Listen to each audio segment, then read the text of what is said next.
چشمان علی موسی رضا، زینت افزای بهشت جان فزا.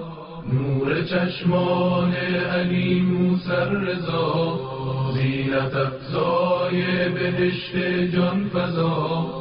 راحت جان و عزیز نور عین، زاده فرزند پیغمبر حسین. راحت جان و عزیز نور عین، زاده فرزند پیغمبر حسین.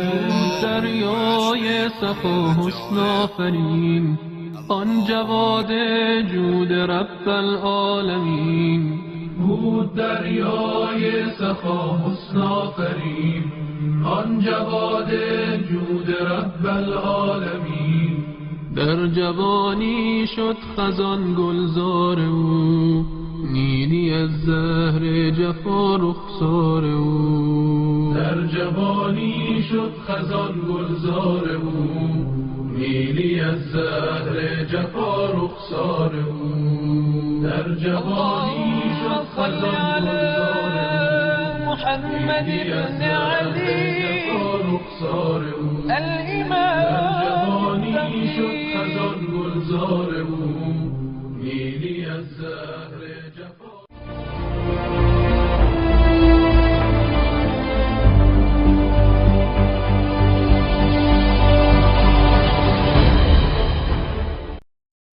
چشمان علی موسی رضا، زینت افزای بهشت جان فزا. نور چشمان علی موسی رضا، زینت افزای بهشت جان فزا. راحت جان و عزیز نور عین، زاده فرزند پیغمبر حسین. راحت جان و عزیز نور عین، زاده فرزند پیغمبر حسین. دریای صفا حسن آفرین، آن جواد جود رب العالمین. بود دریای سخا حسن آفرین، آن جواد جود رب العالمین. در جوانی شد خزان گلزار او، نیلی از زهر جفا رخسار او. در جوانی شد خزان گلزار او، نیلی از زهر جفا رخسار او. در جوانی شد خزان گلزار او، محمد بن علی رخسار او. الإمام. در جوانی شد خزان گلزار او، نیلی از زهر جفا. علی موسی رضا، زینت افزای بهشت جان فزا. نور چشمان علی موسی رضا، زینت افزای بهشت جان فزا. راحت جان و عزیز نور عین، زاده فرزند پیغمبر حسین. راحت جان و عزیز نور عین، زاده فرزند پیغمبر حسین. دریای صفا حسن آفرین، آن جواد جود رب العالمین. بود دریای سخا حسن آفرین، آن جواد جود رب العالمین. در جوانی شد خزان گلزار او، نیلی از زهر جفا رخسار او. در جوانی شد خزان گلزار او، نیلی از زهر جفا رخسار او. در جوانی شد خزان گلزار او، محمد بن علی رخسار او. الإمام.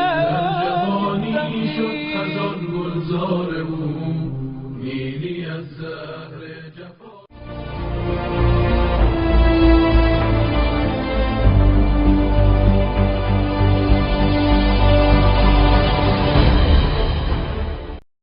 چشمان علی موسی رضا، زینت افزای بهشت جان فضا، نور چشمان علی موسی رضا، زینت افزای بهشت جان فضا، راحت جان و عزیز نور این زاده فرزند پیغمبر حسین، راحت جان و عزیز نور این زاده فرزند پیغمبر حسین.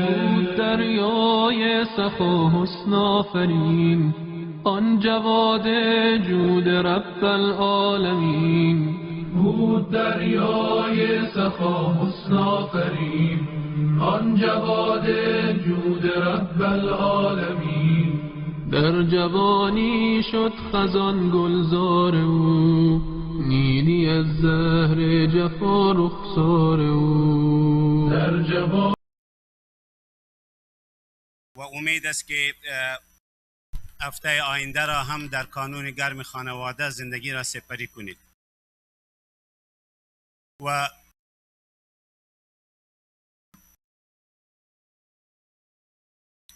فرارسیدن نهمین خورشید تابان امامت حضرت جواد را به کافه از مسلمانان جهان و خصوصا به عزار محترم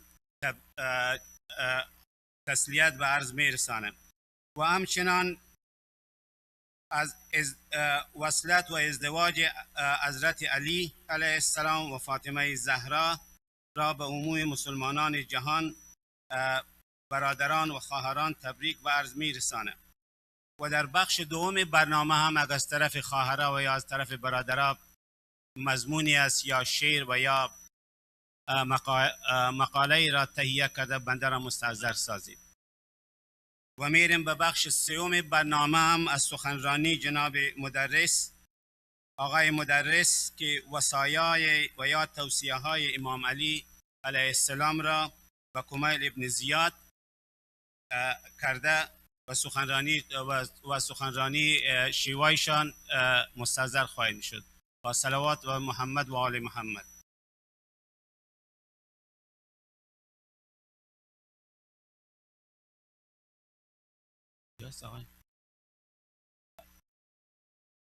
خب از سر خواهرها و برادرها خب مقاله و یا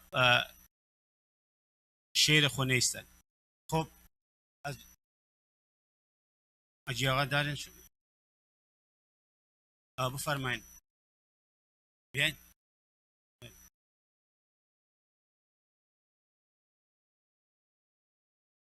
تشریف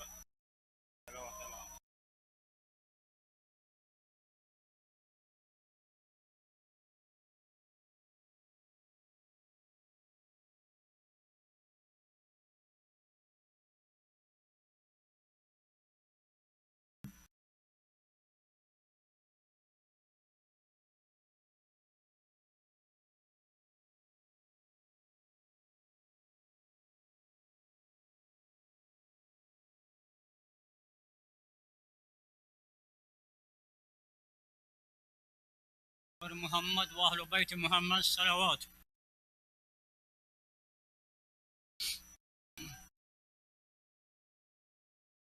شهادت امام جواد علیه السلام را به جمیع مسلمانان جهان خصوصا حضار محترم تسلیت عرض می نمایم.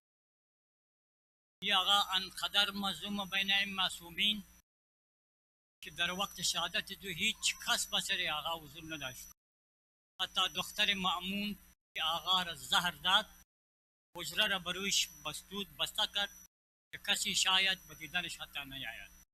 و آقا بین حجره با خدای خود یه اشعار می فرمود: زاده زهرا میان حجره افغان می کند، درد دل را درد دل با کردگار حی سبحان می کند.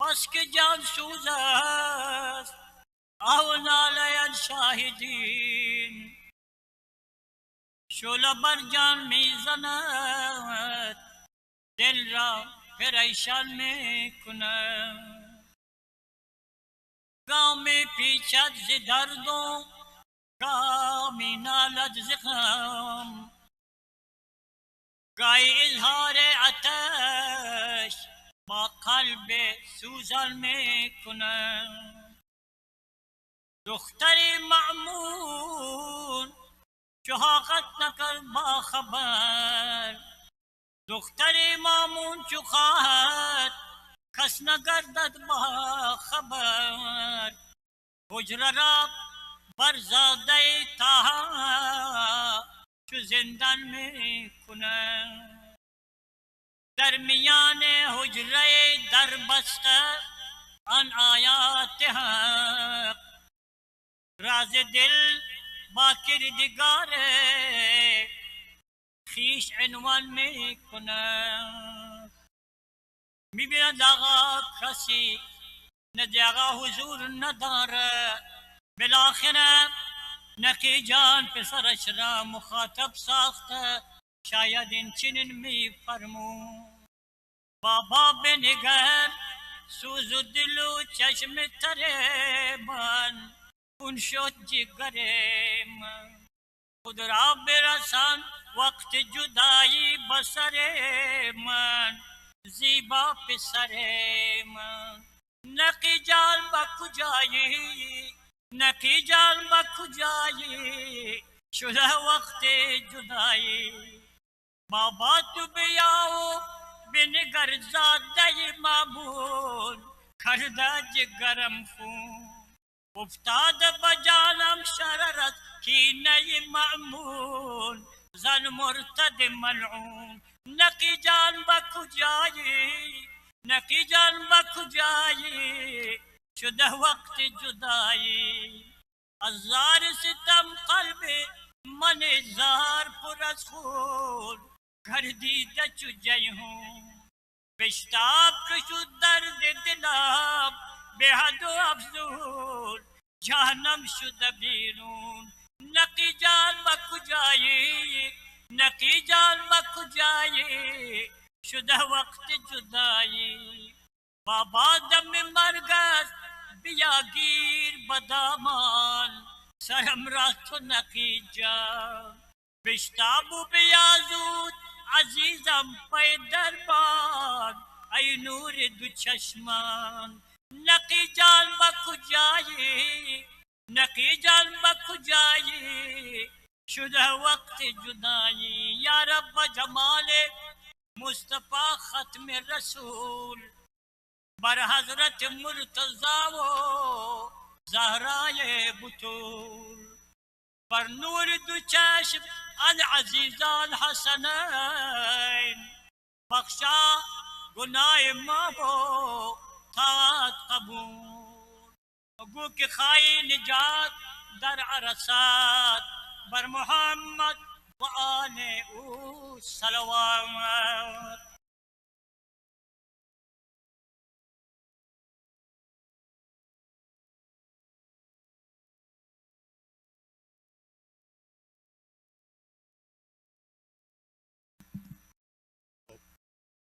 بازم تشکر از اشعار زیبای یا جوانیم صاحب برای سلامتیشان یک صلوات محمدی پسند ختم کنیم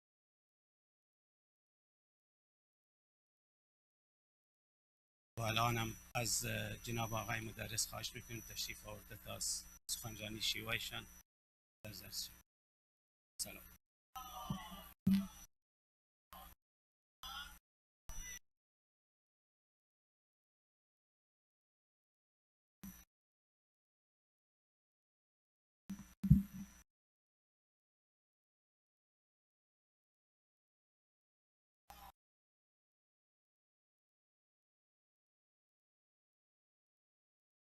السلام عليكم ورحمة الله وبركاته.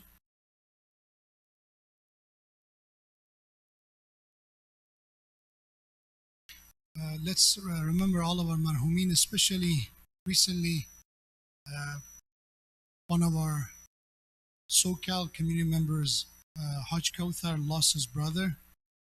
You know Haj Kauthar Khan, he'd been to our community, he did lead prayers and also gave lectures here from Yasin community.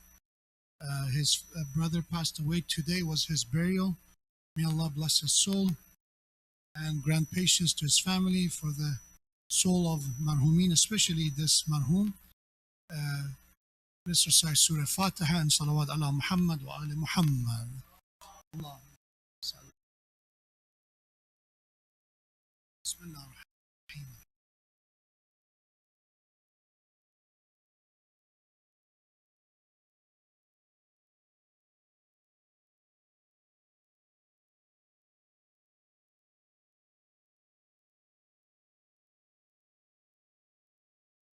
Inna lillahi wa inna ilayhi raji'un. There's quick reminders. First of all, if you want to sponsor Qurbani or sacrifice Zabiha for Eid al-Adha, which is almost a week from now, you can I think tonight is kind of your final chance. You can sponsor a Qurbani or part of the Qurbani. It will be sent to Afghanistan. As you know, as we've said, the dire situation and the poverty in Afghanistan situation is unfortunately for many people access to basic necessities, specifically food and meat, because it's one of the commodities that is very expensive over there right now, is being able to provide that for your family. So if you want to sponsor a Qurbani, you can. The cost of one Zabiha or one small sheep is around $200. You can sponsor, as I said, part of it, half of it, and then we combine it. But if you want, we need it, inshallah, to be sent ahead of time so people have, inshallah, distribution among the needy people on the day of Eid. Again, talk to Hajj Zia Amili on this side, on the brothers, on the sister side. You can talk to any of the volunteers, Sister Bassam and Sister Kazim, and they will be able to make sure your donation will be delivered, inshallah. Second announcement is a workshop will be, inshallah, taking place in 2 weeks from now. This is a workshop sponsored by multiple centers, including Hijrat Foundation, Masjid al-Nabi, Yasin, and us. This is going to be a workshop on secret of Salat, secret of prayers. It's a 2-day workshop. You have to sign up for it. This is going to be on July 16th and 17th. On July 16th, which is a Saturday, will be from 4 p.m. to 8 p.m. And on Sunday will be from 10 a.m. to 2 p.m. And the instructor of the workshop will be Sheikh Mahdi Rastani from the Mizan Institute. And the location will be at Masjid al-Nabi in Vescovina. But you need to sign up. Inshallah, the email will be sent. But if you want to sign up, you can go to mizaninstitute.org/Los Ang, which is, I think, abbreviation for Los Angeles. So if you go mizaninstitute.org/forward Los ANG or LOSANG, you will be able to sign up for this course, inshallah. Salli ala Muhammad wa ali Muhammad.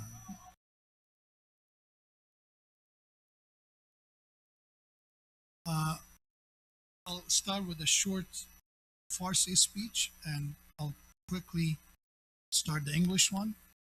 I have some ideas. I have to check with the audience to see if it works. Maybe for future, we're planning, inshallah, we started Thursday program last night in person again. Few people showed up. When I say few, I mean by the definition less than one hand. Alhamdulillah, that was good. But I was thinking that maybe we can have a short Farsi speech on Thursday. That's maybe how we can bring some people in. And then Fridays, we only focus on the English. I'm not sure. This is just in a thinking or at least brainstorming phase. But we're planning, inshallah, to have programs during the week. This coming week on Thursday, again, this coming week I will not be here because there's a Fatiha for Marhum Hajj Kawthar's brother Khamar, in Orange County. So I have to go for the Fatiha on that Thursday. But from the week after that, we will have our usual Tuesday and Thursday program at the masjid in person. So inshallah, everybody's welcome to join us. Look at the email, look at the details of the email. This week it will not be, but from the week after that, inshallah, we resume in person Tuesday, Thursday, inshallah. Keep that in mind as well. And please be patient with my Farsi speech. I'll try to, inshallah, be mindful and punctual with the time, inshallah. Recite salawat ala Muhammad wa ala Muhammad.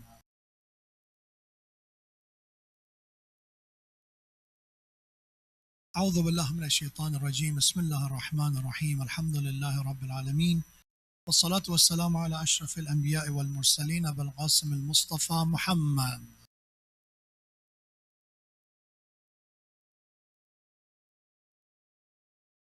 وعلى أهل بيته الطيبين الطاهرين المعصومين المكرمين سيما بقية الله في السماوات والأراضين. در قسمت فارسی وصایا و توصیه های امام علی علیه السلام به کمیل ابن زیاد. بسیاری از این توصیه ها یقینا مخاطب اونها همه ما هستیم، همه کسانی که شیعه به معنی پیرو، به معنی دنبال رو، به معنی کسی که راه و روش زندگی امام و پیشوایی رو دنبال میکنند. والا شیعه به نام که پیروی درش نباشد مثل دیگر القابی است که انسان داشته باشد و بوی از او نبرده باشد، مثل اینکه انسان به انسان نادان و جاهل بخواد بگوید دانشمند و دانا. شیعه بودن به پیروی کردن است. خب بسیاری از این توصیه ها رو گفتیم، رسیدیم به اینجا که حضرت فرمود یا کمیل قل الحق علی کل حال. ای کمیل، حق رو بگو در هر حالتی، چه به نفع تو چه به ضرر تو باشد، چه اینکه نیازمند باشی چه غنی باشی، در هر حالی از گفتن حق ابایی نداشته باش. توضیح هم دادم که حق گفتن در رابطه با خیشتن و خود ما از همه جاها سخت‌تر است. والا انسان درباره دیگران بخواد حق رو بگوید که سختی ندارد، هیچ ناراحتی هم ندارد. وقتی در مورد خود ما میرسد اونجاست که ما دچار لغزش میشویم. والا اگر از زن و شوهرها مثال میزنم، اگر بخواد زن حق رو در مورد شوهر بگوید و شوهر حق رو در مورد زن، این را هم میشود گفت یه جای انسان در حق یک دیگر هم باید حق رو رعایت کند. یعنی اگر همسر شما خوبی هایی دارد، حق این است که اون خوبی ها رو بر زبان بیاورید، فقط بدی ها رو ذکر نکنید. یک توصیه میکنم به عزیزان، توصیه بازم علی ابن ابی طالب علیه السلام هست. این رو از یکی از علما هم نقل کردن که این حدیث رو نقل کردن، میگفتن اگر شما به عنوان زن و شوهر خیلی مشکل دارید، خیلی جر و بحث و گرفتاری دارید، این حدیث امام علی رو اگر واقعا گوش بکنید بسیاری از این مشکلات حل می شود. و اون حدیث امام علیه السلام این است که فرمود الاحتمال عبور العیوب، تحمل داشتن قبر همه عیب هاست. یعنی چی؟ یعنی بسیاری از عیب های انسان با تحمل داشتن، با صبور بودن پنهان میماند. زن و شوهری که همیشه دست به فرمان دست به تفنگن که تا اشتباه شد هیچ تحملی نیست، هیچ طاقتی نیست، عیبها واضح میشن. تو چرا این کارو کردی؟ تو چرا صدات بلند شد؟ تو چرا تنبلی کردی؟ تو چرا زیاد کردی؟ این عیب جویی ها امیرالمومنین علیه السلام فرمود اگر میخواید عیب حتی رابطه شما هم مثل یک چیزی که شما دفن میکنه زیر خاک بشود، تحملتون رو زیاد بکنید. آقا یک چیزی گفتن لازم نیست بلافاصله در موردش حرف بزنید، بعضی وقتا باید سکوت کرد. این رو من خودم اخیراً یه حدیث رو دیدم، برام خیلی خودم میگم ای کاش یه حدیث رو زودتر دیده بودیم که در زندگی انسان اجرا میکنه. بعضی وقتا ما احساس وظیفه میکنیم که اصلاح کنیم، همیشه انگار نه انگار که یک جایی حق رو گفتن این است که شما خوبی ها رو ببینید. بله در بدی گفتن که همه حق طلبیم که عیب ها رو بیان کنیم، کوتاهی ها رو، کاستی ها رو، اما این که خوبی ها رو به زبان بیاریم حق رو نمیگیم.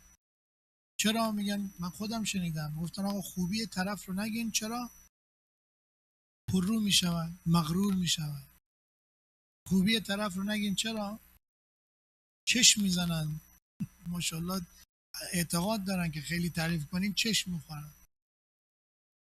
این چه تفکری است که خوبی ها رو انسان فقط نبیند، فقط منفی رو ببیند. خب یک سوالی که به ذهن میاد، مایی که اینقدر بدی های ما زیاده است، پس چه خوبی است بین ما؟ چه چیزی رابطه رو حفظ کرده است؟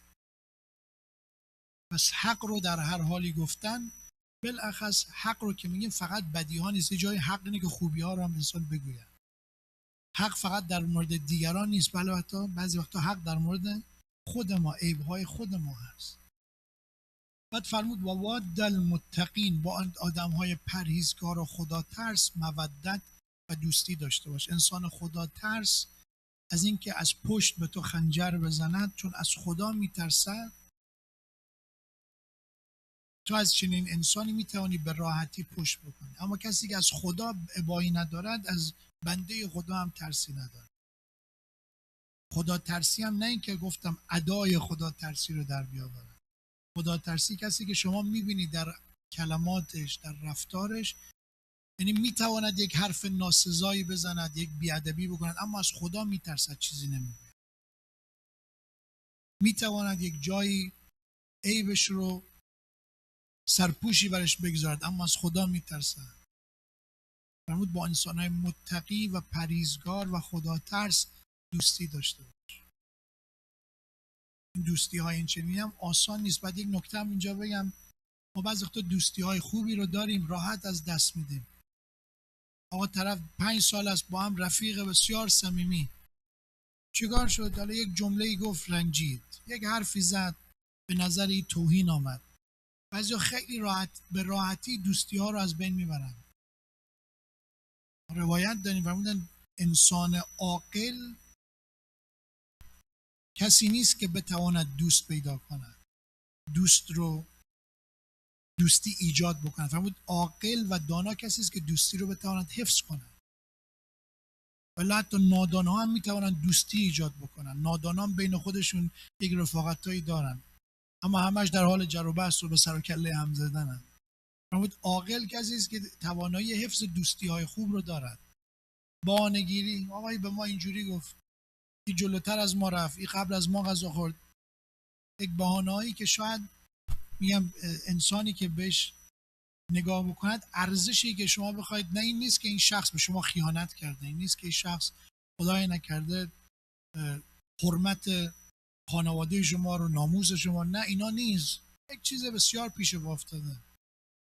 فرمود با متقین دوستی کنید، ولی متقین و پرهیزگاران کسانی نیستن که هرچی شما میخواهید میگوین، هیچ وقت یک حرفی شاید نزنن باعث رنجش. نه، ممکنه آدم با تقوام یک جای حواسش نباشد یک چیزی بگوید، یک چیزی بگوید شما رو برنجاند.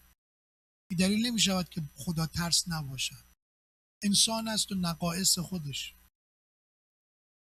بعد فرمود در ادامه وهجر الفاسقین، از انسانهایی که گناه علنی میکنن هجرت کن، دوری کن. کسی که بیباک است، فسق یعنی گناه در ملأ عام، گناهی که عمومی است، گناهی که پنهان نشده، اینو میگن فاسق. آیا نفری گناهش رو علنی میکنه، در فیسبوک هم میذاره، در اینستاگرام هم میذاره، اصلا ابایی نداره، این گناهکار رو ازت دوری کن. یه گناهکار یه وقت از لغزیده، الان هم توبه کرده، اصلاح شده، دیگه نمیتونیم از خدا بخشیده ما چه کسی هستیم نبخشیم. اما یه وقت از کسی گناه میکنه، همین الان هم داره گناه میکنه، افتخار هم میکنه، لایوش هم میگذاره، پستش هم میگذاره. اما اینجور آدم ها رو ازشون هجرت کن، دوری کن. و جانب المنافقین، فرمود از آدم های منافق و درو هم گوشگیر باش، کناره بگیر. جانب جمع یعنی کناره، که از اونها دور شو. یا آدم فاسق رو کلا هجرت کن، از آدم منافق هم کناره بگیر. چرا؟ چون فاسق در گناهش علنی است. این اگر شما با این چنین آدمی باشی، دیر یا زود این گناه او دامن شما رو هم میگیرد. اما آدم منافق به ظاهر دارد ادعای دین میکند اما در دل اعتقادی ندارد. منافق یعنی این دیگه، کسی که عمل او و قلب او، ایمان او یکی نیست. فرمود این آدم ولو ظاهرش هم خوبه ولی وقتی رسیدی به نفاق ازش دوری کن، ازش کناره بگیر. بعد ادامه میده، فرمود ولا تصاحب الخائنین، با آدم‌های خیانتکار هم دوستی نکن. آدم خیانتکار و خائن لیاقت دوستی تو رو نداره. اینو من میگم دوستی رو آدم باید حفظ کند، ولی بعضی از دوستی ها رو انسان، دوستی با مردم نادان سفالین کاسه است بشکند، ور نشکند باید به دور انداختش. بعضی از دوستی ها انسان به این نتیجه میرسد که انسانی است که خیانت میکند در حق دوستی، یعنی داره از شما سوء استفاده میکند. دین ما نمیگه آقا این جمله‌ای که ما شنیدیم که حضرت عیسی یک سیلی به این صورت میخورد طرف دیگر رو برمیگردان، دین ما فرماید که ظلم رو نباید شما اجازه به ظالم بدید، در مقابل ظلم باید بایستی. یه وقت هست شما قدرت این رو داری ببخشی، میگه آقا این به من ظلم کرده، ما اینقدر مثلا ایمان ما، قلب ما بزرگ است، میگذریم. اما اینکه یک کسی بیاد ما رو در یک جای قرار بده بگه ما به تو ظلم میکنیم، تو هم حق نداری صدات رو بلند کنی، اینجور ظلم پذیری قابل قبول نیست. یه وقت از گفتم ظلمی است که شما میتوانید قدرت مقابله دارید نمیکنید، این یک نوعه. ولی یه وقت ظلم نیست، مستضعفید دیگه، یعنی تمام راه ها رو بر شما میبندن بعد میگن ساکت باش. فرمود انسان خیانتکار رو باش دوستی نکن. یعنی چی؟ یعنی کسی که به تو ضربه زده است، خیانت کرده است، این واضح است، نه اینکه احتمال میدیم خیانت کرده است. یه وقت از ما شراکت میکنیم، بنده خدا میره کار کاسبی راه میندازه، ضرر میکنه. در ضرر باید شراکت باشه، همونجور که در فایده شراکت است، در ضرر هم باید شراکت باشه. یا آقا میگه نه این به ما خیانت کرد. چرا خیانت کرد؟ این پول ما رو گرفت، پول ما رو مثلا به باد داد. یا عزیز من روزی که شما شراکت کردی باید میفهمیدین تقصیر بنده خدا جز مارکت خراب شد، رسیشن شد، این رو اسمش خیانت نگذاریم دیگه. حق وظیفه این نبوده که کل آینده مارکت رو پیش بینی کند. شراکت زمانی صحیح است از لحاظ دینی که ما هم در سود و هم در ضرر شریک باشیم. اگر من به شما آقا بیام یک پول پیسه ای رو بدم، آقا 10,000 تا 100,000 تا رو بگیر، من کار ندارم تو سود میکنی یا فایده میکنی یا نمیکنی، ماهانه باید شما به من اینقدر پول بدی. اسم این چیه؟ ربا. رباسی، یعنی سود حرام، نزول. یعنی ما پول داریم در مقابل پول میخوایم، اصلا مهم نیست فایده کنن یا نه. یه وقت از ما پول به طرف میدیم، این خیلی از قدیم بوده، مردمی که مثلا یتیم بودن یا کسانی که بی سرپرست بودن میامدن یک مالی داشتن، ارثیه‌ای داشتن، میدادن دست یک کاسب حلال خوری، گفت آقا این کاسبی کن، با این کار کن، درآمد 50% 40% از فایده رو به ما بده. فایده رو اگر فایده هم که نکردی از تو توقع نداری، اگر ضرری هم کردی خب باز در ضرر هم شراکت داری. اسم هر چیزی رو هم خیانت نمیشه گذاشت. یه وقت هم خیانته. این طرف شما میگه آقا این جنس رو به ما بفروش، ما پولش رو به تو میدیم، پیسه او رو به شما میدیم، یک ماه یک ساله. بعد از یک سال نمیده، میگه آقا تو کو ثبوتت، کو مدرکت، نشون بده. تو خیانت دیگه. دین ما میگه باید بنویسی، باید شاهد بگیری. حالا ما انجام ندادیم، این انسان خیانت کرد در امانت، مال ما رو گرفت، خیانت کرد دیگه. مال بار دوم بهش مال ندیم، بگیم خدا گفته است که یک بار صورتمون سیلی زد. نه خیر، یک باری که تو سیلی زدیم از دست ما گذشت، اگه این بار دیگه بیاد ما از خود دفاع میکنیم. من بارها گفتم ببینید آقا امام حسین علیه السلام در جنگ اصحاب او زره میپوشن، با این که جنگ شهادت هست، این نیست که برم بگم آقا بیا بزنید. زره هست، کلاهخود است، راه حفاظت است. شما از بلا باید جلوگیری بکنید. این نیست که ما ظلم میاد به هر نحوی قبول بکنیم ظلم. پس فرمود ولا تصاحب الخائنین، با آدم خیانتکار دوستی و مصاحبت نکنه. انشالله همین کافی است برای امشب. یه حدیث میخوانم که این حدیث حیفم آمد با شما سعیم نشم. برای اینکه داشتیم حدیث رو میخوندم گفتم ببینیم چقدر ما این نشانه های اهل بهشت رو داریم. حالا ما گفتیم ماه ذوالحجه است، عید قربان است، روز عرفه است، عید قدیر است، این هم اعمال و نماز، اینا همه رو میخوانیم که انشالله نصیب ما جنت باشه دیگه، انشالله بهشتی باشیم، انشالله عاقبت بخیر باشیم. هر کس که بگوید ما برای عاقبت بخیری کاری نمیکنیم، خب این همه در قرآن هم داریم میخوانیم، از دعاهای تعقیبات نماز هم هست که خدایا آخرت ما رو آخرت آبادی قرار بده. بهشت و آخرت آباد ما بهشت. اما در روایت هست که فرمود لأهل الجنت 4 علامات، برای اهل بهشت 4 نشانه است. اینا رو در خود نگاه کنیم انشالله.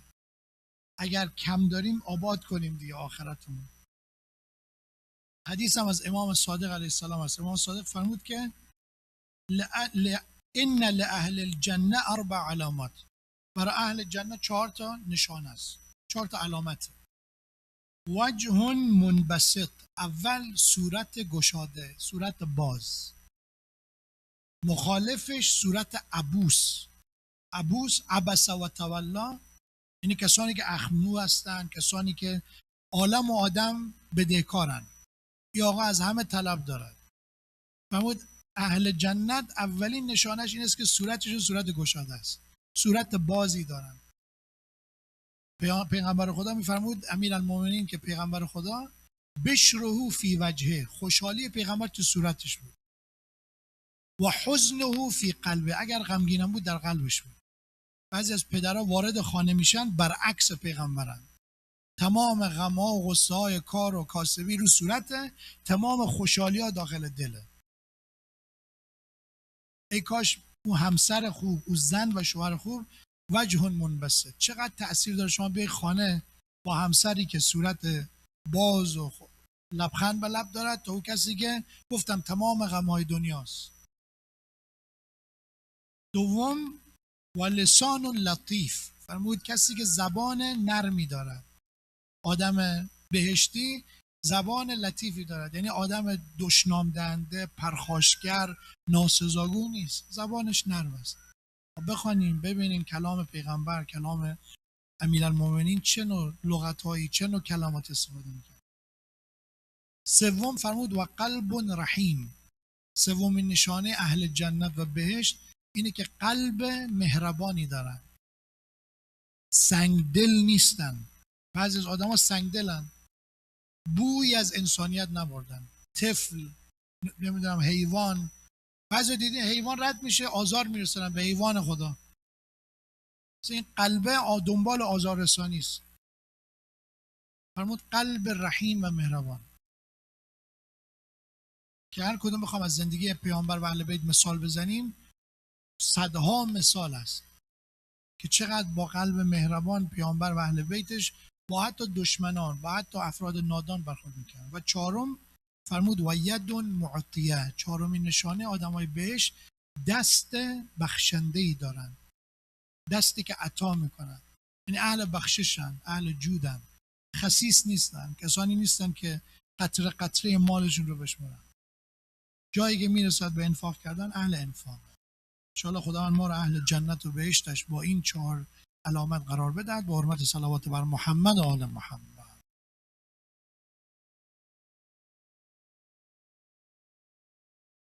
As I mentioned, we are honoring our 9th Imam, Imam Muhammad Taqi al-Jawad alayhi salam.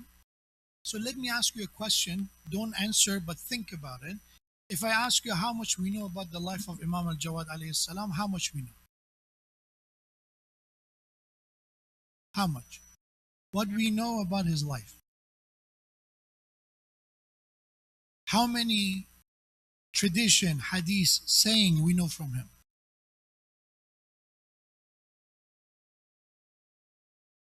And if you think about how much we know about so many irrelevant people, there are much more that we know about people and what they said and the last statement, the final quote by them. I don't want to promote anyone and advertise. Just remember how much, because we're part of the cycle, right? How much was that famous actor who had an issue with his ex-wife and they were in court, and how people knew everything. Oh, he said that in court and she said that in court. Imam al-Jawad alayhi salam, he's our ninth Imam, was born in the household of Imam al-Ridha and his mother Sabika. His mother is not Arab. His mother is from the African descent, from North Africa. And that's pretty much the same for the coming Imam. So the mother of 10th Imam, 11th Imam, and 12th Imam, none of them were Arab. Why? Because what it mattered more than being Arab is piety. First lesson we should know. The mother of Imam Kazim, the mother of Imam al-Ridha, the mother of Imam al-Jawad, all the way to Imam Mahdi, none of them are Arab. And if I ask us right now, it's so important for some people, not only you have to be from my cultural background, forget about that. You have to be from the same city. It doesn't matter that you're from the same country. Which city you're from? The other issue is this Sayyid marrying Sayyid. I've heard this in some families. We only marry Sayyid. And I ask him, are you better than the Imam? Do you think that you and your family are better than the Imam? Imam Ridha alayhi salam married a non-Sayyid. And the child of that marriage is Imam Muhammad Taqi al-Jawad. Who are you following? Your own tradition, or no, the teachings of Ahlul Bayt? The reason we honor Sadat, all the respect to them, is because of Ahlul Bayt and the Prophet. Your respect comes from them, and their actions is much more important than your tradition. What they considered was taqwa, piety. Look at that person. Is she someone that we can see to be the mother, to be a wife of somebody as of that grandeur and the status of an Imam? Yes. So Bismillah. So, and from such a marriage, Imam Jawad alayhi salam was born. At the childhood, he did not have the blessing of the presence of his father, because Imam Ridha alayhi salam, after the birth of Imam al-Jawad, he was moved from Medina to Khurasan, to Marv. All the way from one area of the world to the other side alone. So Imam al-Jawad alayhi salam doesn't have access to his father. Not by choice, by force. But we can see there are letters that Imam Ridha alayhi salam writes to his son, all the way from Khurasan to Medina. I ask our modern parents of our era, how many times we, if we are far away, we send a message to our children? Sometimes we need to. I'm not saying do it the old way and write a physical letter, a text message, an email, whatever is the way we can communicate right now. So Imam al-Ridha alayhi salam was not by his side of his son. And by the way, Imam Jawad was born toward the end of the life of Imam al-Ridha. For years, Imam al-Ridha did not have any children, any son. And Imam Jawad, when he was born, Imam Ridha was near his 50s. And many of the enemies were saying, look, you're saying you believe in the 12th Imam, you believe in the coming Imam. Look at Imam Ridha, he doesn't have any son. Where is the next Imam? Who is the next Imam? Similar, we look at the Quran and the stories that Allah subhanahu wa ta'ala mentions of the Zakaria, that how Yahya was granted to him at the late age. So when Imam al-Jawad was born, he was called the most blessed child born in the household of Prophet. Because his birth, first of all, it kind of brought peace to all the believers because they were confused, what's going to happen? It kind of refuted all the enemies' suspicion and their claims. And at the same time, at the young age, he was able to show his knowledge to people. There are multiple debates that Imam al-Jawad at the age of 8 and 9, one is in Medina, more than 80 scholars gathered, and they asked him question. Before he answered, they called his uncle.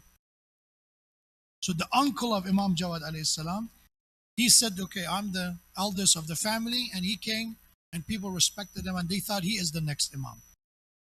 So they start asking questions. Obviously, he didn't have the answers. He provided inaccurate information. And people start saying, okay, this is not the guy. This is not the one who knows the answer. So suddenly an 8-year-old walked in. These are part of the recorded history of Shia Islam. He walked in and one after another, 80 different scholars, faqih, jurists, they asked questions. Not even one left unsatisfied without answers. Because we believe the guidance of the Imam is not something that he learned from someone. The one who is appointed by God. We believe messengers of God were unlearned. And we believe the Imams of Ahlul Bayt, the knowledge that they have is a divine knowledge. It's not revelation, but Allah is the one who chose it. He is the one who chose the Imams of Ahlul Bayt. That's our belief. We believe in infallibility. We believe in the knowledge. Allah is the one who provides the knowledge that they need to guide mankind. And people say, why we believe in the divine knowledge? Remember, because this is not the matter of dunya. This is not something that we can go study and examine and experiment and do trial and error and find the right answer. This is the talk about the people's religion, people's hereafter. No matter how many experiments we go through, nobody will figure out what's the right approach for the Qiyamah. What's the right approach for Barzakh. No amount of studies will be enough to provide that answer. So Imam al-Jawad at the young age, he proved his knowledge that people, they decided to recognize who is the guide, who is going to be the next Imam. But during his time, he dealt with so many issues. From inside, from the within, we have people like his own uncle going against him. We have people who are waqifiyah, who did not believe in the coming Imam after Imam as-Sadiq. We have ghulat, those who exaggerate about the Imamah, those who elevate the status of the Imamah to a godlike status, which Imam condemned, rejected. So there are threats from within the Shia Islam, and there are of course external threats as well. He is an Imam who lived for only 25 years. He lost his father at the age of 8, and for the rest of the 17 years of his life, he lived mostly in Medina. Mostly in Medina. He was summoned to Baghdad, and then he was invited and was challenged, and then he went back to Medina. The second time he was summoned to Baghdad, it was where he was poisoned, and he's buried in Baghdad right now. He did not live in Baghdad. All his life he was in Medina. But the final time that he was summoned to Baghdad, when he was poisoned, he was buried next to his grandfather, Musa ibn Ja'far al-Kadhim alayhi salam.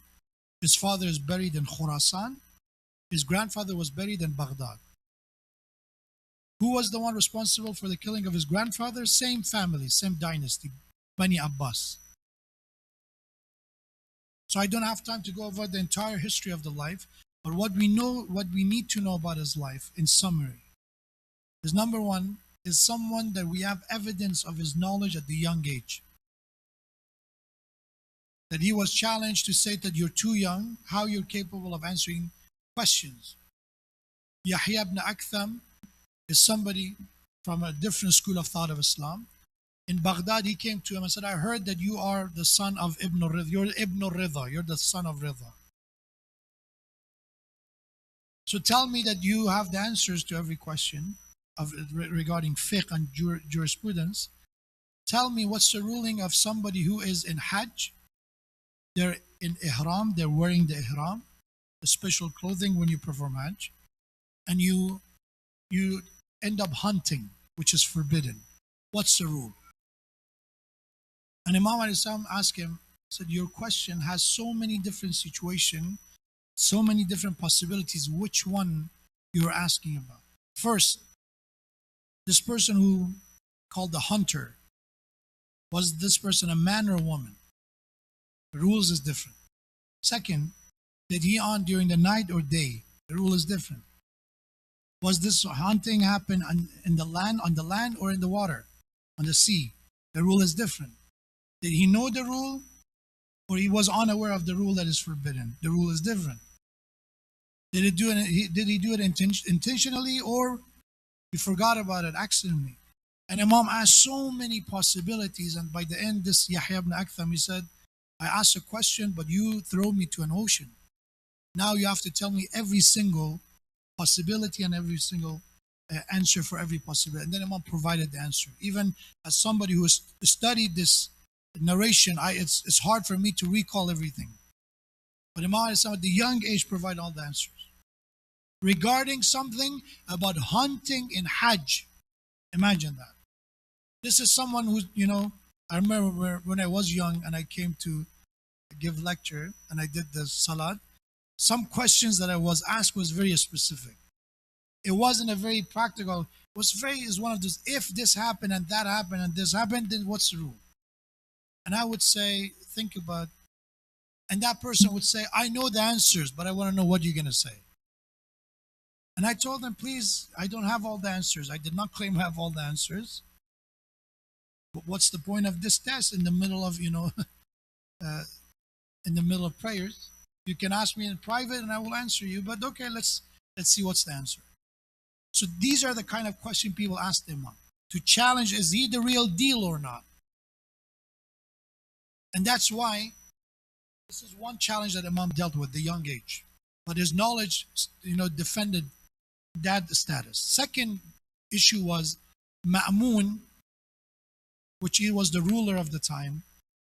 He married his daughter to Imam al-Jawad, because again, Imam al-Jawad was such a young man. Again, he's eventually, when he reached the age of 15, 16, his knowledge has become even more known in the land. That Ibn al-Ridha, his title was the son of Ridha.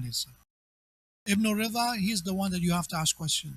So Ma'mun married his daughter to him. So the second challenge Imam had, that the people and Bani Abbas would say, he's one of us, he's married to one of our princesses. So they tried to put and place Imam in a situation that Imam was not comfortable. For example, there was a gathering, all the singers were in this gathering, there were haram, of course, happening left and right. And then they called Imam Jawad to be there. And then suddenly they called somebody to stand up, start dancing, singing. And all Imam Jawad was, all he did was just look at the person and said, sit down. Being assertive and just say, sit down. And that person involuntarily sat. And when they asked him, why you listen to him? He's a young man. You should be afraid of the king. You should be afraid of the ruler, the Khalifa. He said, I don't know. The moment he said it, I saw death before my eyes. I cannot disobey him. So they tried to defame him. They tried to say that, look, he's not that pious person like his father was. He's one of the Bani Abbas now. They tried that, but they failed miserably. You know how? What's the title of our ninth Imam? His name is Muhammad, right? Allahumma salli ala Muhammad wa ala Muhammad. His first name is Muhammad. The way in Arabic we said, the Muhammad son of Ali, Ali ibn Musa, Muhammad ibn Ali. But his titles, his number one title is Taqi. Taqi is the one who is pious, the one who is virtuous. See how not they only failed to defame him, to take away his honor and reputation, it backfired because there were more opportunities for him to show that he's not pretending, he's the real deal. That's why among even the Ahlul Sunnah scholars, he is known as At-Taqi, the pious, the God-conscious one, the virtuous one. And the second title is al-Jawad, the generous. Why?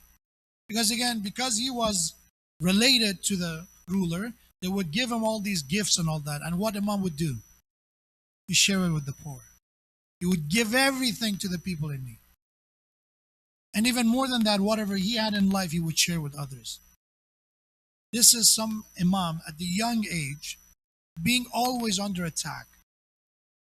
People try to assassinate his character. And if Allah wants to protect someone at the young age, He will. The same way Allah preserved reputation of Maryam salamullah alayha when she gave birth to Jesus alayhi salam. Allah wanted it. We believe Lillahi al-izzatu jamia. For Allah is all dignity. If He wants to protect your reputation, He can. But you should have the proper approach. I finished with the hadith of the Imam, Rasulullah salawat ala Muhammad.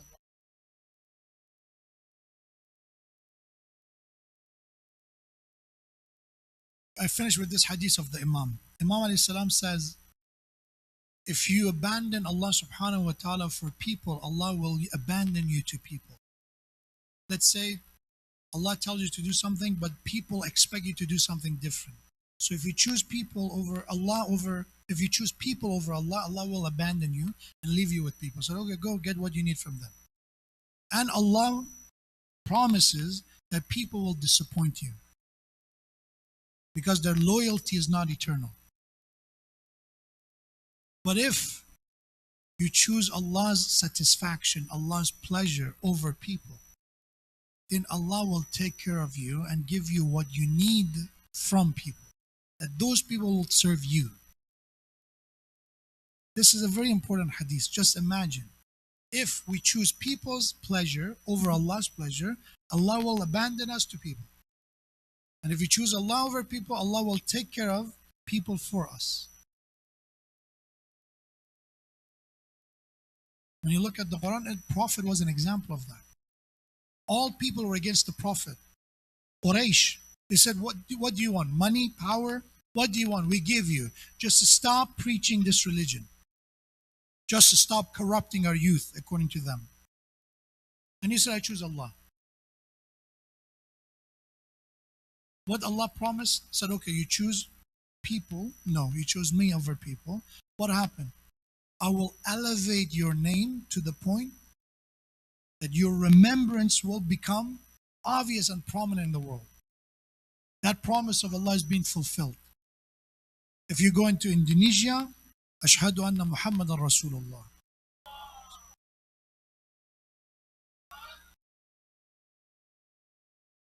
If you go to Africa, if you go to Australia, if you go to China, anywhere you go, the name of the Prophet is elevated. That's the promise of Allah. You chose me over people, I'll put your name in the mouth of people. The different variation of the name of the Prophet is the most popular name in the world. The reason sometimes there's always not the first, it's second and third, because they're different variation. So if you look at Muhammad, how you spell it, there's Muhammad, Allahumma salli ala Muhammad wa ala Muhammad. There's Muhammad with the E, there's one with the A, there's with 2M, there's with 1M, there's with O, there's with U. That's why they can say it's the most prominent, because the spelling is not the same spelling. People in Turkey, they spell, they said Mehmet and all those other way of variation. In Pakistan and India, they do it with the Ahmed, with the E, in some Arab countries. But if you look at the name, the real name, which is Muhammad, is the most popular name in the world. No other name is even near it. If you add Ahmad and other titles, again, even more names. The list gets even longer. That's a promise of Allah. You choose Allah over people's satisfaction. Sometimes if they're together, Bismillah. Sometimes you don't have to choose. People want to be honest. Allah wants you to be honest, Bismillah. People say to be a good neighbor. Allah says to be a good neighbor, perfect. Most of the time, we don't have to choose. Allah says the same thing that people expect you to do. Perfect. Perfect harmony, do both. But sometimes there's a moment that people ask you to do this. Oh, everybody lies. Everybody cheats. Everybody comes from that people are okay with it. But you have to say, is Allah okay with it? And if the answer is no, Allah said, I guarantee if you choose the right side, I'm the one who will take care of everything you need. You don't need to be worried about people. And that's why Allah protect Imam al-Jawad alayhi salam. That his title is Taqi, the pious, when everybody and all the rulers, Bani Abbas tried to defame him, put him in situations to question his knowledge, to question his virtue and piety. Allah protected him. His title is al-Jawad, the generous. Although all the people at the time, they tried to brag about their generosity. May Allah subhanahu wa ta'ala grant us the ziyarah of Imam al-Jawad alayhi salam in Baghdad, in Kadhimain, the ziyarah of grandfather and a grandson that buried together. Kadhimain, the two Kadhim, refers to Imam Musa ibn Ja'far and Imam Muhammad Taqi al-Jawad alayhi salam. And may Allah grant us the shafa'ah and intercession of the Prophet and his family, especially Imam al-Jawad alayhi salam, inshallah. For the soul of all marhumin, for the shifa and the healing and recovery of all those who are ill, and for the hastening return of Imam of our time, Imam Sahib al-Asr wa Zaman. Please recite Surah Fatiha and Salawat ala Muhammad wa Ali Muhammad. Bismillah ar-Rahman ar-Rahim. Alhamdulillah Rabbil Alameen ar-Rahman ar-Rahim.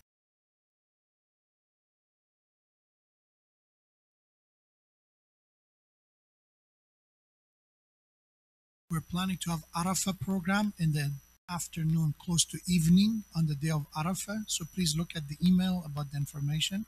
So if you want to join us for Arafah, remember inshallah to come early because it has to be done after Asr prayers. So it will be around, I would say, after 4 or 5 p.m. For the day of Arafah. And for Eid prayers, Eid al-Adha, because it's going to be on weekend, I'll hope to see everyone. There's a day of joy and celebration. So please make sure to, again, check the email for the hours, for the details regarding the day of Eid as well. Buy a gift for your family, and Eid, it becomes Eid for children with gifts. For adults, please celebrate it for the sake of Allah, but for the young children, celebrate with gifts. Buy them stuff. This is the part, I'm not going to say consumerism and all that. No need to buy expensive gifts. I'm not saying expensive, but buy them gift. This is a good way to, inshallah, celebrate these important occasions and leave a memory in their mind. Alhamdulillah, it's weekend, so no more excuses that, it's a work day. So celebrate it with them, make inshallah memorable day for the entire family. Let's inshallah finish with the ziyarah. وعجل اللهم في فرج مولانا صاحب العصر والزمان. السلام عليك يا رسول الله، السلام عليك يا نبي الله، يا خير خلق الله، يا خاتم النبيين. السلام عليك يا مولاتنا يا فاطمة الزهراء سيدة نساء العالمين. السلام عليك يا أمير المؤمنين ويا إمام المتقين علي بن أبي طالب. السلام عليكم أيها الحسن والحسين سيدي شباب أهل الجنة. السلام عليك يا علي بن الحسين زين العابدين. السلام عليك يا محمد بن علي باغر علم النبيين. السلام على جعفر بن محمد الصادق. السلام على موسى بن جعفر الكاظم. السلام على علي بن موسى الرضا. السلام على محمد بن علي التقي الجواد. السلام على علي بن محمد الهادي النقي. السلام على حسن بن علي العسكري الزكي. السلام عليك يا صاحب الزمان يا خليفة الرحمن يا إمام الإنس والجان. عجل الله تعالى فرجك وسهل الله تعالى مخرجك وظهورك. السلام عليكم يا أهل بيت النبوة ورحمة الله وبركاته. بسم الله الرحمن الرحيم. إنا أعطيناك الكوثر فصل لربك وانحر إن شانئك هو الأبتر. صدق الله العلي العظيم. وصلى الله على محمد وآله الطاهرين. امون امون امون ایده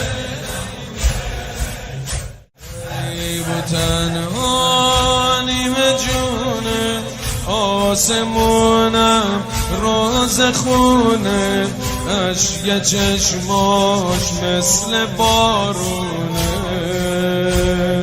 روی خاکا سر میذاره هیچ کسو اینجا نداره بی حبیبه حتی تو خونه غریب و تنها نیمه جونه آسمونم روز خونه اشک چشماش مثل بارونه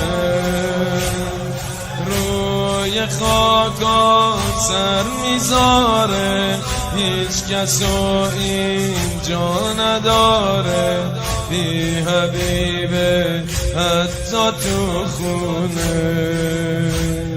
روی خاک حجره دلش گرفته از این زمونه، من براش بمیرم سنی نداره هنوز جوونه، من براش بمیرم سنی نداره هنوز جوونه.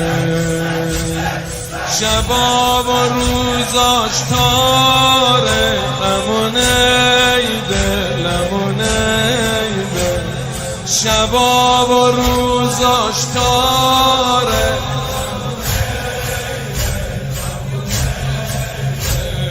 چه حال زاری داره، امونه دلمونه دل، شبا و روزاش تاره، امونه دل امونه دل، شبا و روزاش تاره،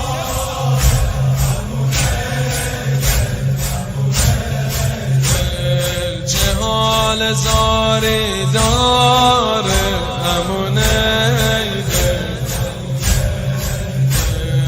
غریب و تنها نیمه جونه، آسمونم روز خونه، اشک چشماش مثل بارونه، روی خاکا سر میذاره، هیچ کسو اینجا نداره، بی حبیبه تنها تو خونه.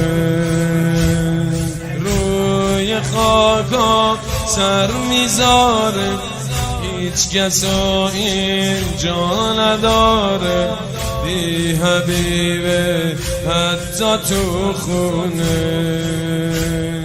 روی خاک حجره دلش گرفته از این زمونه، من براش بمیرم سنی نداره هنوز جوونه، من براش بمیرم سنی نداره هنوز جوونه. شبا و روزاش تاره، امونه ده،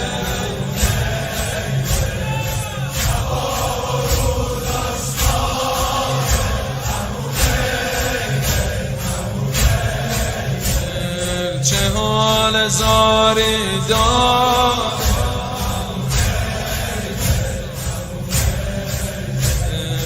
امون امون امونه دل، امونه دل، امون امون امونه دل،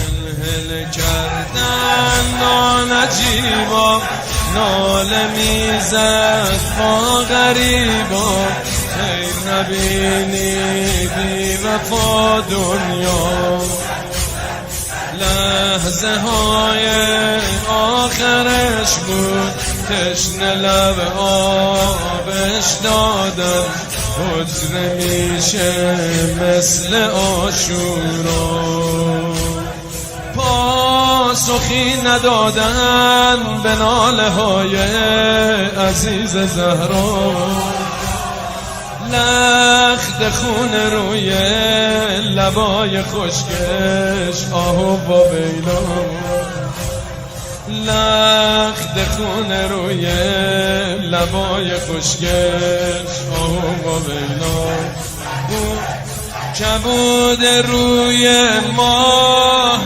شمونه دلمونه ده، کبود روی ماه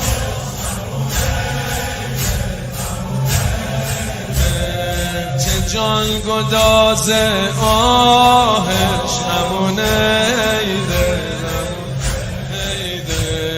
امون امون امونه